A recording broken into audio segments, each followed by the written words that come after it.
Então, por gentileza, tomem comigo a palavra de Deus no Evangelho de São João, no capítulo 6, João 6:55. E vai dizer assim nosso Senhor Jesus Cristo: pois a minha carne é verdadeiramente uma comida, e o meu sangue verdadeiramente uma bebida. Quem come a minha carne e bebe o meu sangue permanece em mim e eu nele. Assim como o Pai me enviou e eu vivo pelo Pai, assim também aquele que comer a minha carne viverá por mim. Estas são para nós as palavras da nossa salvação. O maior doutor da igreja, na minha concepção, né, e na de quase todo mundo, Santo Agostinho, quando lia essas palavras dizia assim, olha que bonito: Jesus, vós estáis louco de amor em dizer: comei a minha carne e bebei o meu sangue. Eu fico imaginando uma coisa sobre a grandeza de Deus se fazer tão pequeno a fim de alimentar-te por ti ser adorado. Acompanhe esse meu raciocínio, por favor. Eu não sei se você sabe, mas um estudo que eu fiz de um padre jesuíta espanhol chamado Padre Eduardo Loring. Deixa eu perguntar para vocês: quantas vezes que você acha que o Sol é maior que a Terra? Esqueceu, né? Mas eu vou lembrar você. Você não tem nenhuma obrigação de saber disso, mas isso daqui vai ser um dado importante para suas reflexões espirituais. O Sol é 200 milhões de vezes maior do que a face da Terra. Sendo que no sistema solar, o Sol é considerado uma estrela de pequena grandeza. Até aqui tudo bem? Agora, você imagina o tamanho do universo. Aonde que você está querendo chegar com esse raciocínio, Anderson? Deus Pai disse para Santa Catarina de Sena: não há diferença para mim entre criar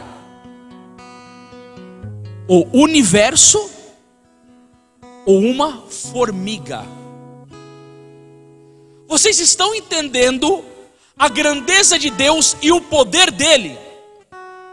Agora você imagina, esse Deus com toda esta grandeza se encarna no seio de uma mulher, a Virgem Maria, vem viver no meio dos homens, morre para os salvá-los e ainda deixa como alimento a Santíssima Eucaristia. Por que que essa expressão foi arrancada da boca de Santo Agostinho? Jesus, vós estáis louco de amor em dizer: comei a minha carne e bebei o meu sangue. Porque Santo Agostinho penetrou com a sua inteligência de uma maneira tão profunda em quem é Deus. E aí tem um problema que eu vou te falar agora. Santo Tomás de Aquino vai dizer que a maioria dos homens não tem noção de quem é Deus, por falta de oração e por falta de estudo. Santo Agostinho vai nos ensinar que a gente só ama aquilo que a gente conhece, e conhecimento brota de joelhos no chão e de vida intelectual. E agora ele chega e fala: vós estáis louco de amor. Isso é verdade. Jesus Cristo chegou para uma beata portuguesa chamada Alexandrina Maria da Costa. Eu tive a graça, é graça mesmo, não é mérito nenhum meu não, de estar na casa dela em Portugal quando eu fui fazer missão lá na Europa. Ela viveu 18 anos somente da Eucaristia. Não tomava banho, não defecava, não urinava, não bebia água. Aos 18 anos só da Eucaristia. E Jesus disse para ela: Alexandrina, a Eucaristia é o maior milagre da minha sabedoria. Ou seja, se Deus é sapientíssimo, Ele não soube fazer nada mais do que além de dar a si mesmo na Eucaristia. Agora tem uma coisa interessante nesse evangelho. Jesus preparou psicologicamente os discípulos para fazer esse discurso. Olha que coisa mais bonita da inteligência divina. Que preparação que Jesus fez para discursar sobre a Eucaristia. Ele fez 2 milagres antecipando. Qual que é o primeiro milagre de João 6? A multiplicação dos pães. E tem uma coisa que você vai gostar muito nisso, e eu peço que você repita assim comigo: Jesus, ao realizar a multiplicação dos pães, mostrou para nós que Ele tem poder sobre a matéria. Você concorda com isso? Sim ou não? Então essa primeira parte já passamos. Agora vamos para a segunda parte, que foi Não, desculpa gente, eu errei. O primeiro milagre foi andar sobre as águas. Mas vamos lá, beleza. A gente reverte o negócio aqui que vocês estão entendendo. É que eu li multiplicação dos pães e esqueci. Então Jesus anda sobre as águas, depois multiplica os pães. Agora vamos falar sobre o andar sobre as águas. Repete assim comigo. Jesus, ao andar sobre as águas, mostrou para nós que Ele tem poder sobre o seu corpo. E aí você vai entender como a inteligência divina prepara tudo perfeitamente. Por que Ele fez isso? Porque se Jesus tem poder sobre o seu corpo para andar sobre as águas, e se Ele tem poder sobre a matéria para multiplicá-la, Ele tem poder de colocar o corpo dele na frágil matéria da Eucaristia. Você poderia aplaudir isso daí, porque isso daí é muito bonito. Para Deus, porque isso é muito lindo.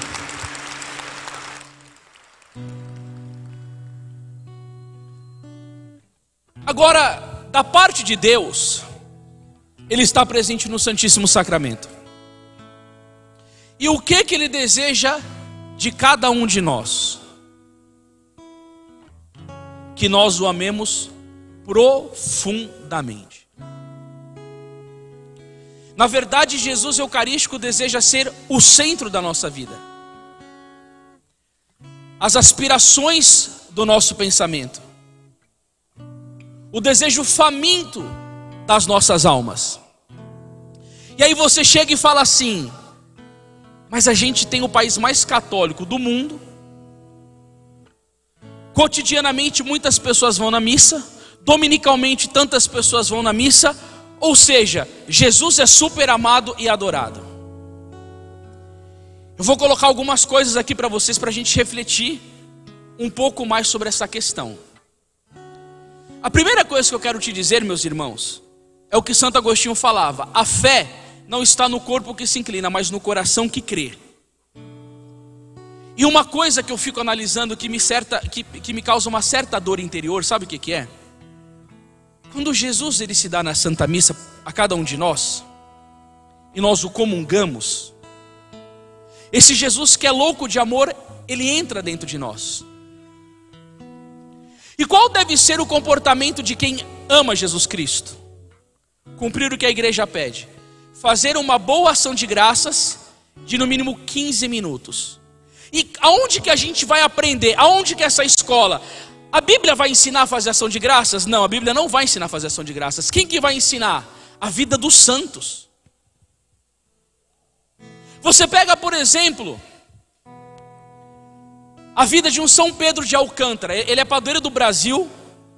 Desta vez que eu estive também lá na missão em Portugal, eu fiquei hospedado no convento que ele viveu. Inclusive ele é um santo que não passou pelo purgatório. E quando a Santa Teresa d'Ávila via ele, ela baixava os olhos. Tal era a santidade desse homem. Ele comungava, ficava 2 horas em oração depois da comunhão, amando a nosso Senhor Jesus Cristo. Tinha dias que o seu corpo pegava fogo de tal maneira, pelo amor do Cristo que estava dentro dele, e que ele se jogava num lago gelado. E a gente fala de um frio não de Brasil, mas um frio de Europa. E quando eu estive no convento em que ele viveu, eu falei: cara, ali você racha, se não tem aquecedor você não consegue dormir, morre de frio dentro da própria residência. E esse homem, ele se inflamava de tal maneira com o amor do Cristo, que ele tinha que se jogar dentro de um tanque de água gelada para arrefecer o amor, de tanto que ele amava nosso Senhor Jesus Cristo. Santa Gertrudes dizia que se ela tivesse que atravessar um mar de fogo para fazer uma única comunhão, ela o faria. Santa Maria Madalena de Paz, quando entrou no convento, escreveu com sangue na parede: tudo para Jesus Eucarístico, nada para mim. Santa Verônica Giuliani, sentindo um pouco da tibieza das irmãs religiosas dentro do convento dela, ela subiu dentro de uma árvore e começou a balançar o sino e gritava: Jesus não é amado, Jesus não é amado. Porque dentro da própria vida religiosa, ela se constrangia de não ver Jesus sendo amado. Mas o pior de tudo isso foi um dia em que, no convento de Santa Faustina, tem alguma imagem de Santa Faustina aqui? Não sei se tem alguma devoção dela, da Santa da Misericórdia. Tinha 6 freiras no convento. E quando o padre contou 1, 2, 3, 4, 5 freiras, ele foi distribuir Jesus Eucarístico e deu 2 para Santa Faustina, e logicamente uma freira ficou sem. Quando o padre foi na reserva eucarística buscar Jesus, Jesus disse no coração de Santa Faustina: eu permiti que você recebesse 2 Eucaristias de propósito. Aí Santa Faustina perguntou por quê, e Jesus falou assim: porque eu tenho nojo de entrar no coração dessa freira. Mas meu Jesus, por quê? Jesus não vai falar que ela estava em pecado mortal. Jesus falou que ela fazia aborto, que ela cometia adultério, que ela via pornografia, que ela mentia, que ela roubava, que era uma dissimulava, que odiava, Não, nada disso. Jesus simplesmente diz: quando eu entro no coração dela, ela não agradece o meu amor, ela não me ama, ela não conversa comigo. No coração dela eu sou um Deus desprezado. E agora eu vou falar uma coisa para vocês. Eu entrei aqui no final da Santa Missa. Quando terminou a missa, eu não vi ninguém fazer ação de graças aqui. As pessoas comungam, ajoelham, tem trocentos recados depois. Eu acho que os sacerdotes faltam muito com isso, porque o padre fala da rifa, fala que tem que fazer construção e pede dinheiro para aquilo, para aquilo. Ele que deveria ensinar o povo a fazer ação de graças. Ele é o padre. Santo Afonso dizia: tal padre, tal paróquia. Não se tem mais isso em quase nenhum lugar. E todo mundo começou a conversar como se Jesus não tivesse nada. Sabe o que aconteceu aqui quando eu vi na missa? Todo mundo comungou fisicamente, mas não comungou espiritualmente. Não obtiveram as graças da Eucaristia. Eu vou falar uma coisa para vocês: 20 anos que eu evangelizo. Eu já viajei o Brasil inteiro. Eu já preguei na Irlanda, eu já preguei em Portugal, eu já preguei na Espanha, já preguei nos Estados Unidos, já preguei na Itália, Uruguai, Paraguai, Argentina. Eu nunca vi em nenhum lugar, é a coisa mais rara do mundo, as pessoas fazerem ação de graças. Sabe uma paróquia do Brasil em que 70% dos católicos fazem ação de graças depois da Santa Missa? Na paróquia do Padre Paulo Ricardo, em Cuiabá. Ele termina a missa e todo mundo fica de joelho rezando num silêncio absoluto. E sabe qual que é a maior dor do meu coração? Porque eu prego muito sobre isso. Eu tenho um chamado para falar isso daqui que eu estou falando para vocês, do próprio Cristo que me pediu isso. Escuta o que eu vou te dizer, porque isso daqui talvez a sua vida pode mudar radicalmente. Quando eu disse no início da pregação, a minha intenção é que você saia daqui amando mais Jesus do que quando você chegou, é sobretudo na Eucaristia. E Jesus disse para Santa Margarida Maria Alacoque. Santa Margarida Maria Alacoque foi a santa que revelou ao mundo inteiro a devoção ao Sagrado Coração de Jesus. E a devoção ao Sagrado Coração de Jesus, ela é sobretudo eucarística, gente. Jesus disse para Santa Margarida Maria Alacoque: dói-me mais no meu coração o desprezo que eu tenho no Santíssimo Sacramento do que os açoites que eu sofri na minha paixão.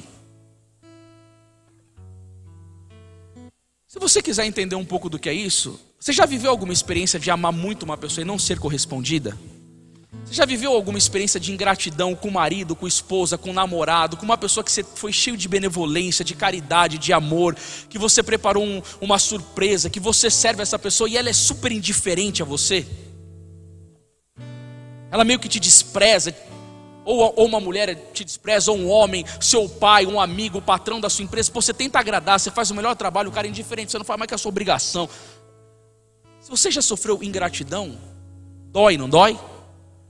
Só que o seu coração sofre com a ingratidão. Você imagina o coração de Jesus? E por que muitas pessoas acabam não conseguindo mais fazer isso daí nas igrejas hoje? Esse momento íntimo, profundo. Isso daqui que eu vou te dizer é muito sério. São Pedro Julião Eymard é um santo que foi o maior apóstolo da Eucaristia na igreja. Ele que fundou a obra de adoração perpétua. Quando ele fundou a obra de adoração perpétua, era 3 membros, cada um ficava 8 horas por dia diante do Santíssimo Sacramento. Ele dizia que ele comia pedra para dar um trono para Jesus. Ele dizia: o que é mais importante, a oração ou a Eucaristia? Ele falava a oração, porque ninguém entende a Eucaristia se não tiver vida de oração. Queridos, vocês precisam entender uma coisa: as revelações de Deus, elas têm um preço. Qual? Jeremias capítulo 33, versículo 3: clama-me e te responderei, revelando-te grandes mistérios que ignora. Quando uma alma se humilha diante de Deus e fala assim para Jesus: Jesus, eu quero te conhecer mais, e Ele olha dentro do seu coração e entende o que ninguém entende, se você merecer a graça, Ele te dá. A sua inteligência alcança coisas elevadas. O livro de Provérbios, capítulo 28, versículo 5 vai dizer o quê? Os homens maus não compreendem o que é justo, os que buscam o Senhor tudo entendem. Nós precisamos ter vida de oração. O mundo moderno, ele foi arquitetado por Satanás para tirar todo mundo da vida da piedade. Encontrar uma pessoa que reza hoje é uma tarefa muito difícil. E se nós queremos verdadeiramente ter uma experiência, eu não estou falando só de cura, de Jesus me cura, porque cara, eu estou saco cheio de todo retiro. A única coisa que as pessoas pedem é Jesus me cura, Jesus me cura, Jesus. Um dia eu fui num retiro, eu estava no mosteiro de um padre em São Paulo chamado Padre Eugênio Labarbera Piróvano. Ele tem dom de milagres, clarividência. Eu fui numa missa lá e ele falou: tem uma mulher aqui chamada Maria Aparecida Coelho, esse é o seu nome, tem uma foto na sua bolsa com uma criancinha que tem uma asinha de anjo amarela e um tênis vermelho. Ela está com câncer numa região do estômago, vem cá que ela está sendo curada por intercessão de Nossa Senhora. Cara, a mulher apareceu com a foto, o padre é tremendo. E nessa missa de cura vai muita gente lá. Eu estava nesse, não me contaram, eu estava lá fisicamente presente. Depois que termina a missa, o Santíssimo veio, o padre se ajoelha e começa a vir trocentas revelações. Naquele dia, o padre deu um grito para o povo, quando ele estava ali, diante do povo, falou assim: hoje, Jesus não vai curar ninguém, porque teve um exército de pessoas comungando sacrilegamente, sem confessar. Vão todo mundo embora para sua casa, porque Jesus está irado com o seu pecado. Cara, naquele dia eu voltei para casa refletindo.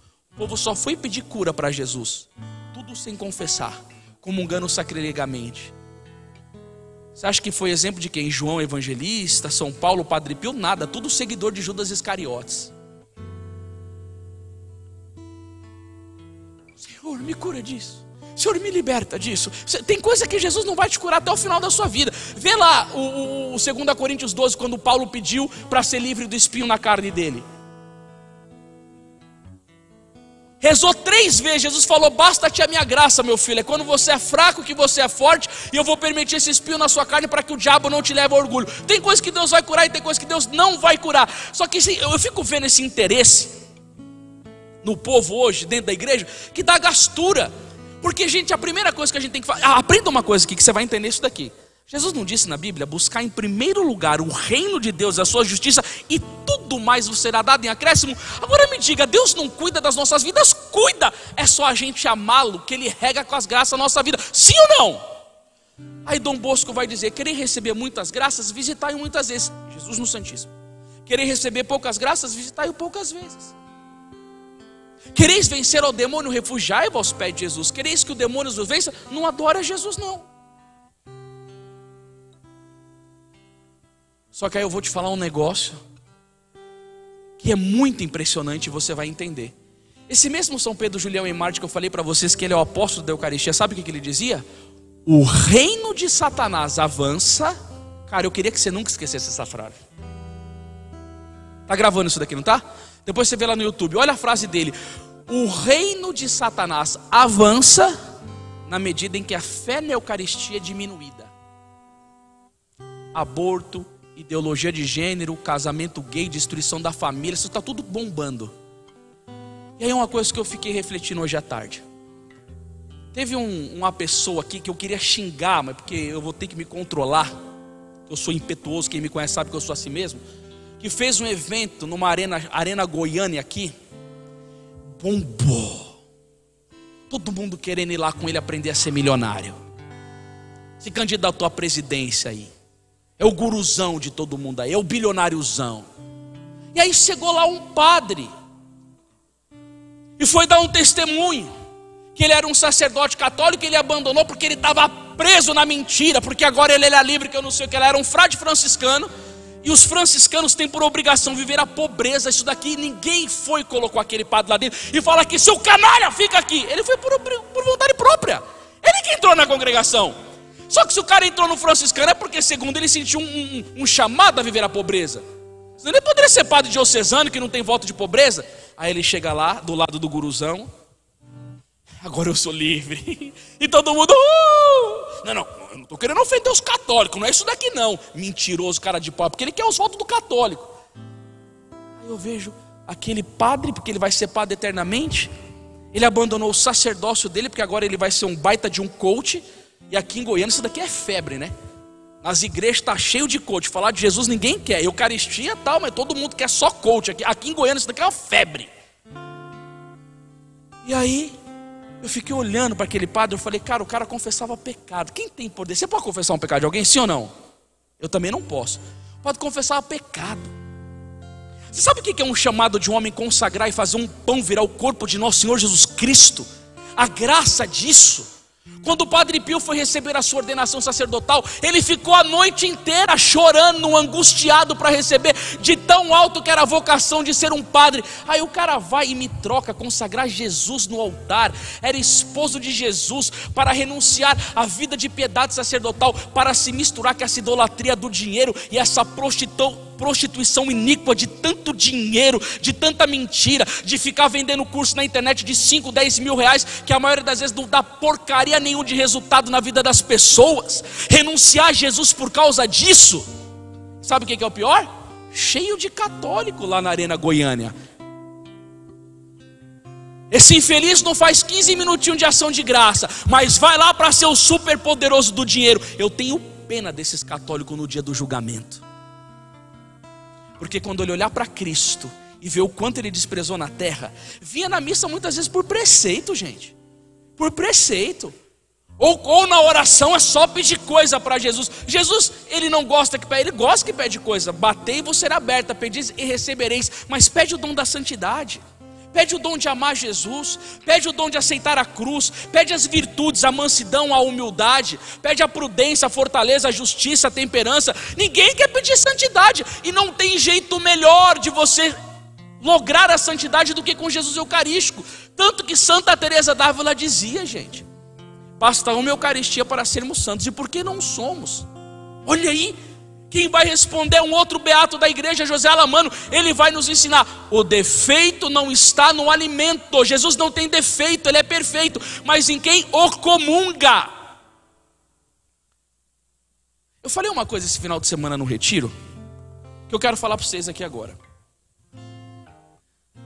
Eu estava dando uma catequese para minha filha, para Maria Clara, e comecei a falar para ela sobre a Santíssima Trindade. Ela tem 5 anos, vai fazer 6 dia 29. Eu comecei a falar para minha filha, querendo explicar quem era Deus para ela. Eu falei, a Santíssima Trindade, primeiro eu vou explicar o Pai, depois o Filho e depois o Espírito Santo. E eu falei para minha filhinha assim, filha, imagina um pai, cheio de amor, de alegria, de bondade, de doçura. Ela falou, é você, papai. Aquilo para mim foi um dos momentos mais importantes da minha vida, porque o resultado que eu mais busco eu obtive ali. Porque eu fiz um estudo sobre o fenômeno do ateísmo, e o padre José Quentenes disse que o ateísmo cresce na medida em que os pais, eles não conseguem obter um bom êxito dentro da sua casa com a paternidade. E quando eu vi a minha filha, olhando eu como uma referência de amor, na hora eu agradeci a Jesus. Sabe por quê? Porque todos os dias de manhã eu vou na Santa Missa. E eu sei que eu sou terrível. Eu sei que se eu não viver do amor de Jesus, que eu viro um demônio. Eu tenho um temperamento tenebroso. Eu sou irascível, eu sou bravo, eu sou rancoroso, eu sou orgulhoso. Cara, o meu temperamento é o que mais mata. É o que mais adultera, é o mais tarado de todos. Se não for Jesus na minha vida, na Eucaristia, eu viro um diabo encarnado. E graças a Deus eu tenho essa consciência. Porque tem uma história que um bispo chamava Tihamer Todt, que ele dizia que tinha um... Como que é o nome, cara? O cara que cuida do navio, o chefão do navio, marinheiro, sei lá, o piloto do navio. Ele ia na missa todo dia, porque tinha lá a bordo lá o padre capelão. E o pessoal falava assim, nossa, mas você comunga todo dia, mas você é mesmo bravo, né? Ele falou, se eu não comungasse todo dia, eu jogava você no mar. E é verdade, gente. Jesus Cristo regula os nossos atos. Santo Tomás de Aquino dizia, nós nos transformamos naquilo que amamos. Quanto mais você comunga bem. O São João Crisóstomo diz que quando a Eucaristia entra dentro de nós, ele mitiga as nossas paixões. É como se ele arrefecesse esse fogo da ira, que cada um tem o seu defeito predominante. Eu tenho o meu defeito predominante, que é o primeirão lá, que tem todas as crias dele. Você deve saber qual é o teu. Quando Jesus Eucarístico entra, ele arrefece isso daí. E aí você vai entender uma coisa. Por isso que o demônio tem ódio de uma alma eucarística. Você sabia que quando Santa Gema Galgani ia para a missa, muitas vezes o demônio materializava o demônio como um cachorro e jogava ela numa poça? Porque o demônio não queria que Santa Gema comungasse. Sabe por quê? Porque ela comungava bem. Santa Gema entrou na 7ª morada, na primeira Eucaristia dela, e São João da Cruz dizia: o demônio tem medo da alma unida a Deus como do próprio Deus.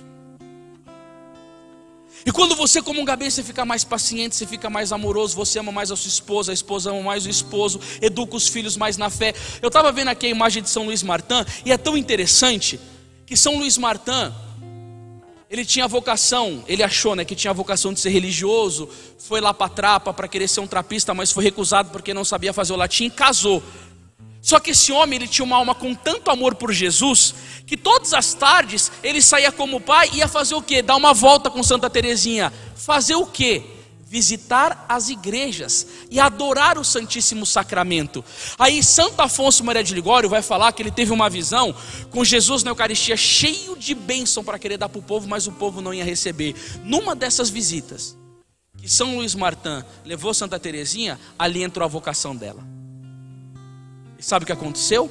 O pai, levando a filha para adorar Jesus, levantou para a igreja uma das maiores santas do tempo moderno. Porque um dia o Papa Pio X estava numa reunião com alguns bispos e viu Santa Teresinha num quadro e aprontou e falou aqui: essa é a maior santa dos tempos modernos. Sabe o que gerou a santa? Um pai eucarístico que levava a filha para a Eucaristia. O demônio não quer isso. O demônio não quer que você comunga, ele não quer que você comungue bem. E aí tudo bem, a gente vai falar assim: bom, vou comungar bem. Aí você vai ter uma outra coisa que você vai enfrentar na igreja. Sabe o quê? A falta de desrespeito dos outros. Todo dia eu vou numa missa cedo lá em São Paulo, não vou nem falar, a igreja está filmando. E eu tenho um filho pequeno. A Maria Clara vai fazer 6, o Gabriel 4. E tem um bebezinho de 1 mês e 20 dias. Não sei lá se é 20 dias, se não é 20 é quase. E os meus filhos são fogo na roupa. Cara, a minha filha dá bom dia pro sol. Eu falo: como que pode essa menina, cara? Se ela dormir 3 horas da manhã, ela quer acordar 5h30. Maria Clara é cabulosa. E eu tenho muita necessidade de silêncio para rezar. Não sei se você gosta de silêncio, mas eu amo. Por mais que você me olhe e fale assim: você é meio agitadão, tudo bem, eu sou agitadão, mas eu amo silêncio. Por isso que eu vivo indo para mosteiro fazer retiro. E aí eu vou na igreja. E aí Jesus vai dizer na Bíblia: minha casa será casa de oração. Cara, lá na paróquia onde eu vou, termina a Eucaristia, tem um grupo de velhinhas. Mas elas falam, e falam alto. Um dia eu levantei do meu lugar e falei: ei tia, e aí? Cara, eu falei pra ela, eu falei assim: ó, em casa eu não consigo rezar com tanto silêncio porque eu tenho um filho pequeno. Eu venho aqui na irmã, eu falei sério. Eu venho aqui na igreja para rezar, eu falei: vocês não me deixam. Eu falei: pelo amor de Deus, dá para ter mais respeito? Não, porque Jesus entende o nosso coração, mas não entende o meu não, porque eu não estou conseguindo rezar por causa de vocês. Elas continuaram falando, eu fui lá na secretaria, eu falei: ó, dá um jeito aí nessa senhora, porque eu dou oferta na missa. Aí um dia que eu estava com a minha mãe na missa, elas começaram a falar de novo. Eu falei: a mãe, 70, 75 anos, 1,80. Esse tempo todo de fé, não aprendeu a se comportar na igreja amando Jesus. Quando que vai mudar uma coisa dessa? Tadinha, se não se converter, vai para o quinto dos infernos, tia. Vai sim, porque está desprezando o nosso Senhor Jesus Cristo.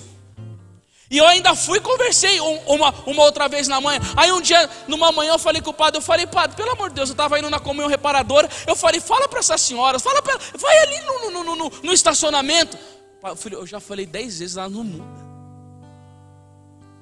Sabe o que é isso? 80 anos na igreja e não reconheceu Jesus. Eu vou falar uma coisa séria para vocês. Quem assistiu o filme da Paixão de Cristo aqui, levanta a mão. Vocês lembram quando Jesus Cristo é levado diante de Herodes? Herodes está lá e vem com aquela cara toda de louco. Aí ele chega a Jesus, o que Jesus faz? Fica abaixado, faz um milagre. Ele começa a provocar Jesus. E o que Jesus faz? Não olha para ele e não fala uma palavra. Sabe o que significa isso? Jesus não se comunica com uma alma desordenada e pecaminosa. Ele não olha para essa alma.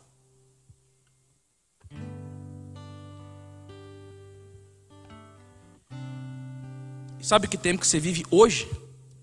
Você vive um tempo chamado Lucas capítulo 18, versículo 8. Quando o Filho do Homem voltar, acaso achará fé sobre a face da terra? Eu fui numa igreja um dia e fui fazer uma adoração diante de Jesus e me preparar para a missa.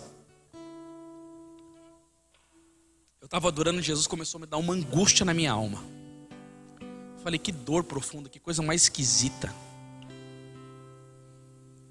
Teve a missa, e na missa teve um momento da comunhão. E aí o padre estava dando comunhão em 2 espécies. Tem um documento da igreja chamado Redemptor e Sacramento que diz que quando a comunhão é 2 espécies, o padre tem que fazer a intinção do corpo de Jesus no sangue, tem que ter uma patena embaixo, e o documento recomenda que a hóstia seja de uma espessura grossa para não ter contato com o sangue e ficar frágil e cair no chão para não ter perigo de profanação. Nunca o self-service. O que é o self-service? Todo mundo vai e comunga, não pode fazer isso. Daí está no documento da igreja. Ontem eu estava lá no retiro e o bispo Dom José foi celebrar. Eu falei, cara, a pregação desse cara é matadora. Eu falei, esse daí é acho que um dos maiores bispos do Brasil. Quando foi na hora da Eucaristia, eu falei, meu Deus, tomara que ele faça direitinho, senão eu vou ficar triste. Deu comunhão para todo mundo. Ninguém tocou na comunhão do padre. Aí os ministros extraordinários foram dar comunhão. Mas nenhuma igreja você vê isso hoje, porque todo mundo desrespeita. Não tem mais esse negócio, a igreja manda, eu obedeço. Eu faço o que eu quero, a paróquia é minha, o Papa manda em Roma, eu mando aqui. É triste. E aí, nessa época, eu não conhecia tanto isso. Aí o padre foi e me deu Jesus na mão. Quando o padre me deu Jesus na mão, caiu um fragmento no chão. O que eu fiz? Eu ajoelhei e peguei com meus lábios o fragmento no chão e todo mundo olhou para mim parecendo que eu estava fazendo um crime. Queridos, não se esqueçam de uma coisa. Jesus disse, quando Santa Catarina de Sena perguntou para Jesus e falou assim, Jesus, como que você está na Eucaristia grande e na pequenininha? Deus falou para ela, o meu filho está tanto na hóstia grande como no menor fragmento. E para você entender isso, Jesus disse para Santa Catarina de Sena, pega um espelho. Aí Santa Catarina de Sena pegou, falou, se olha no espelho. Ela se olhou e Jesus disse, você está se vendo? Ela falou, sim. Falou, quebra o espelho. Olha a didática de Deus, ele é tremendo. Quebra o espelho. Falou, pega um pedaço menor. Se olha no espelho, você está se vendo? Ela falou, tô. Ele falou, da mesma maneira que eu estou na Eucaristia grande, eu estou na pequena. Ou seja, São Cirilo, gente, de Jerusalém, doutor da igreja, ele dizia, é melhor você perder um membro do seu corpo amputado, braço, perna, nariz, do que perder a menor partícula do corpo de Jesus, porque ali está ele inteiro. Ele é corpo, sangue, alma e divindade. Amém? Quando caiu no chão, eu fui lá e retirei com meus lábios e fui para o banco fazer ação de graças. E quando eu estava fazendo ação de graça com uma dor no coração, porque eu falei, Jesus não merece ser tratado assim. Era só obedecer o que ele pede na liturgia. A desobediência é um pecado satânico. Quando terminou a bênção, Jesus me disse no meu coração, vai no altar me buscar porque eu estou caído. Quando eu fui lá, eu comecei a olhar no céu e vi Jesus caído. Me deu uma dor no coração muito grande. Eu falei, o meu Senhor, o Criador do universo, está caído no chão da igreja que ele fundou e do sacerdote que ele ordenou. Quando eu peguei Jesus, eu chamei a atenção do povo da igreja e falei, pessoal, olha, aconteceu uma coisa assim, assim, assim. Falei que a gente deveria ter mais respeito. E quando eu estava falando com Jesus, no meu dedo entrou a dona da paróquia. Mano do céu. E o que você está falando aí? Você nem é o padre? Eu falei, não, minha senhora, eu não sou o padre, eu só estou dando um alerta falando sobre isso. Ela falou, sai daí que eu não saí. Aí eu fiquei nervoso. Falei, minha filha, eu só vou sair daqui se a polícia vir me tirar. Aqui é a casa do meu pai, eu estou pregando contra o sacrilégio, ninguém vai me tirar daqui. Não, porque eu falei, minha filha, sabe por que você não está endossando a minha fala? Falei para a dona da igreja. Falei, sabe por que você não está endossando a minha fala? Porque você não crê em Jesus. Eu falei, ela falou assim, eu creio. Eu falei, você crê mesmo? Ela falou, creio. Eu falei, minha filha, não se esqueça do que Santo Agostinho dizia. Se tu creres e não adora, torna-te semelhante aos demônios. Porque quando os demônios viram Jesus, eles diziam, tu és o Filho de Deus. Eles creem, mas eles não adoram. Há uma grande diferença entre crer e adorar. E sabe uma coisa que eu quero falar para vocês? Se vocês receberem nessa pregação uma graça do Espírito Santo, vocês vão ser muito premiados. Qual? A graça da reparação do coração de Jesus.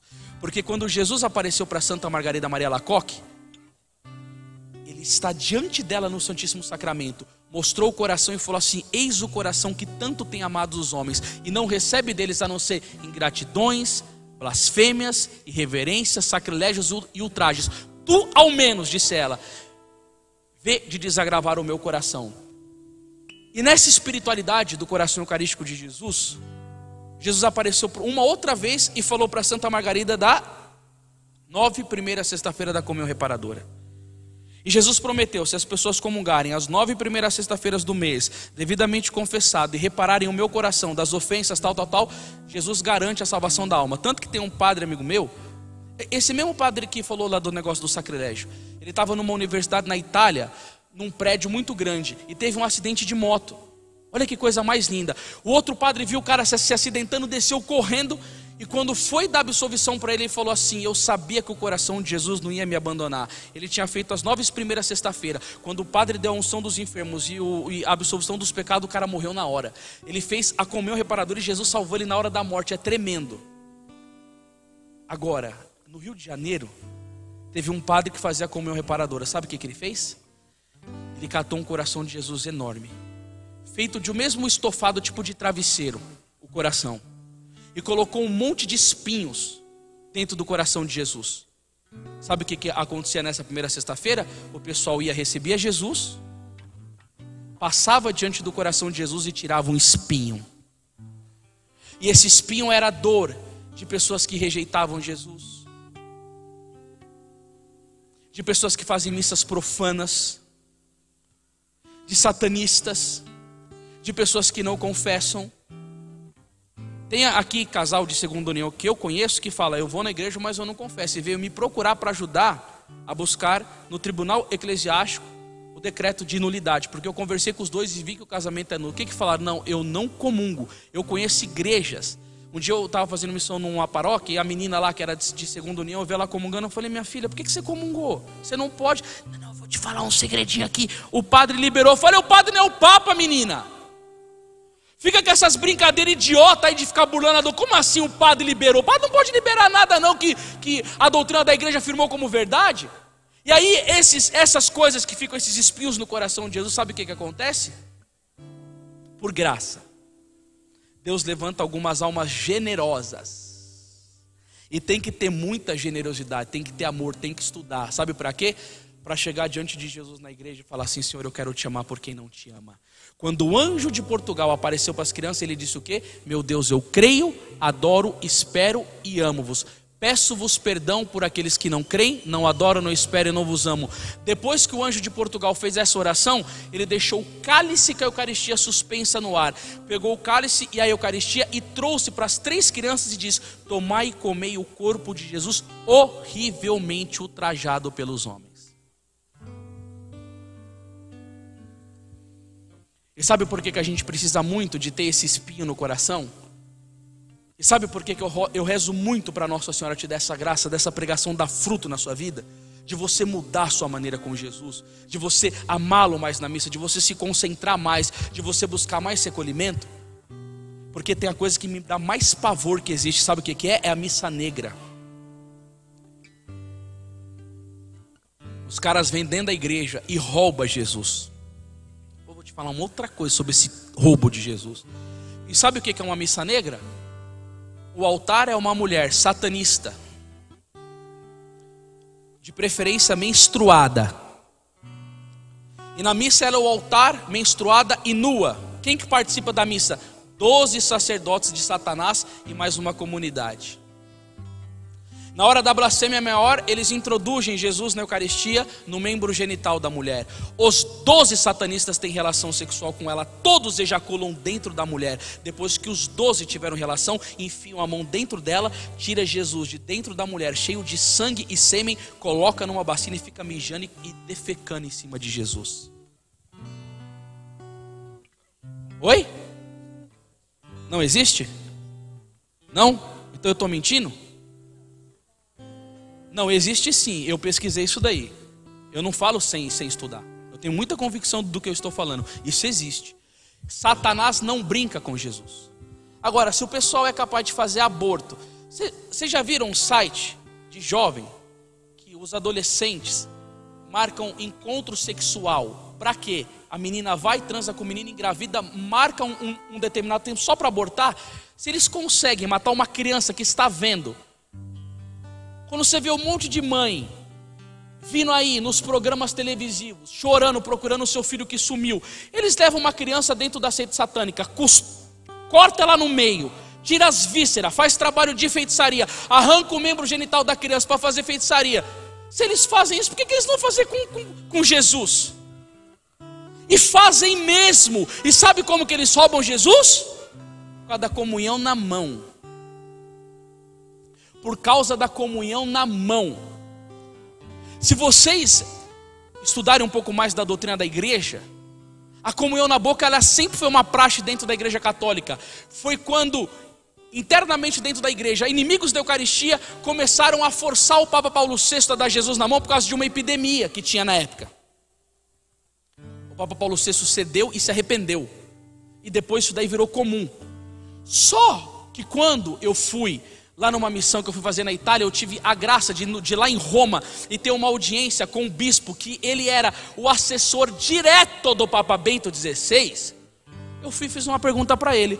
Eu falei assim: Monsenhor fulano, que eu não vou nem falar o nome para não dar B.O. na vida dele. Eu falei: eu fico vendo o Papa Bento XVI sempre dar comunhão de joelhos e na boca. Eu leio o documento Redemptoris Sacramento e diz que o comungante, ele tem o direito de receber Jesus da maneira com que ele quiser. Cara, eu já preguei num ginásio sobre a comunhão eucarística, deu uma baita de uma aula, o ginásio lotado. Na hora da missa o bispo estava dando a comunhão, ele mandou todo mundo levantar. Numa outra diocese estava sendo transladado um seminarista ajoelhou: não, levanta que não é para ficar ajoelhando não. Gente, eu não estou brincando, eu estou falando sério. Essa pregação aqui é para Jesus. Sabe o que Jesus está querendo? Eu sinto na minha alma o que Ele quer. Eu que estou pregando, Jesus me dá graça de sentir o que Ele quer de você. Jesus, Ele quer que você saia daqui com uma alma reparadora. Vocês estão entendendo o que eu estou dizendo? Sim ou não? É isso o que Jesus quer. Jesus Cristo quer que você esteja com Ele no horto, que você abrace Ele, que você tenha um coração cheio de amor, de carinho, de gratidão com Ele. Como Jesus ama ser amado porque não ama. E aí eu fui e perguntei para ele, eu falei: Monsenhor, por que o Papa Bento XVI sempre dá a comunhão de joelhos e na boca? Olha o que ele me disse. Vocês vão ficar perplexos com isso daqui. Isso daqui vai ser um ensinamento salutar para a sua alma. Se esse satanista que eu falei aqui agora, que faz esses roubos eucarísticos, daqui eu aprendi em Roma, na sede da igreja católica. Se esse satanista que eu falei que faz esses roubos aqui está passando um dia na porta de um grupo de oração ou de uma pregação e entrar dentro da igreja, e o pregador estiver lá cheio do Espírito Santo, ele pode receber uma graça de uma conversão e se arrepender do que ele fez? Sim ou não? Sim ou não, gente? Claro que pode. E aí, se esse cara que fez tanto isso for procurar alguém da igreja, ou você, e falar: nossa, eu estou com o coração ferido, eu fiz uma profanação horrível com Jesus, eu estou arrependido, eu quero mudar de vida, eu quero me converter, o que eu faço? O que você orientaria para ele? Todo mundo acertou, eu vi todo mundo soprando aqui, tá certo. O que você orientaria para ele? Confissão. Ó, padre, esse cara aqui quer confessar. Aí o padre chega lá: sim, meu filho, o que você fez? Ah, padre, eu profanei Jesus, levei para o satanismo, foi um monte de coisa. O que vai acontecer depois que ele falar todos os pecados dele? Diga para mim. Fala, pessoal, vamos lá. Ele vai ser o quê? Absolvido. Isso que é forte. O padre não pode dar absolvição para esse cara. O que ele vai ter que fazer? Ele vai ter que fazer uma carta de próprio punho, mandar para Roma, e o perdão vai vir da igreja de Roma. Sabe o que esse monsenhor me disse? Depois que a comunhão foi liberada na mão, triplicou o número de profanação. Triplicou. E o Papa lá sabe dos B.O. que chega lá dentro. Aí veio a minha pergunta: então, se o Papa sabe que triplicou, por que ele não emite um documento falando para o pessoal comungar na boca para evitar isso daí? Ele falou: o Papa não pode fazer isso. Ele falou: por quê? Porque senão vai ter uma rebelião no clero, ninguém vai querer obedecer o Papa, vai ser uma treta enorme no meio da igreja. O Papa utiliza do bom exemplo. Isso é muito sério. Isso é muito sério.